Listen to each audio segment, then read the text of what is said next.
भरतपुरले दिएन छ फटाइ गर तपाईँमाथि। अब भरतपुरले तिमीलाई घुमायो, राजनीति भयो तिमीमाथि, तिमी सिद्धियो बाबु, तिमी कतिसम्म सोझो भएको भन्नु मलाई के थाहा हुन्छ यस्तो यो कागजातको भन्ने।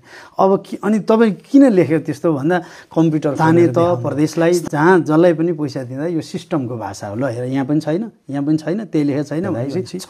अब तिमी प्रधानमन्त्री कार्यालय जाऊ, अब फेरि क्याबिनेट निर्णय गर्नुपर्छ।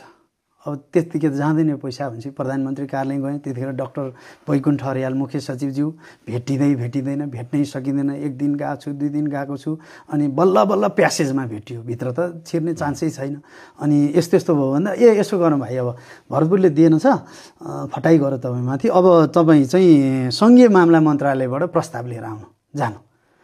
अब सङ्घीय मामला मन्त्रालयमा पुगे, मन्त्री हुनुहुन्थ्यो अमनलाल मोदी, डाक्टर कृष्णहरि पुष्कर सचिव हैन, गललल हाँस्नु भयो। ए धुर्मसजी तपाईँ कतिसम्म सोझो, कति बुझाउन सकिनँ। आजभन्दा 3 वर्ष अगाडि पनि यही निर्णय 2 पटक भयो मन्त्री परिषदबाट।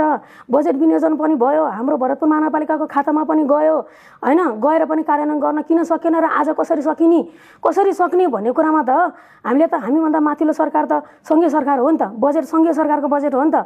सङ्घीय सरकारले बजेट विनियोजन गर्ने, कार्यान्वयन कसरी गर्ने भन्ने कुराको हैन त्यो बाटो नदेखाउँदाखेरि हामीले त महानगरपालिकाले त के हो त राय माग्यो नि त। राय माग्दाखेरि यसरी गर त भनिदिनु पर्यो नि त। बजेट त पहिला पनि त आएकै थियो, विनियोजन भएकै थियो,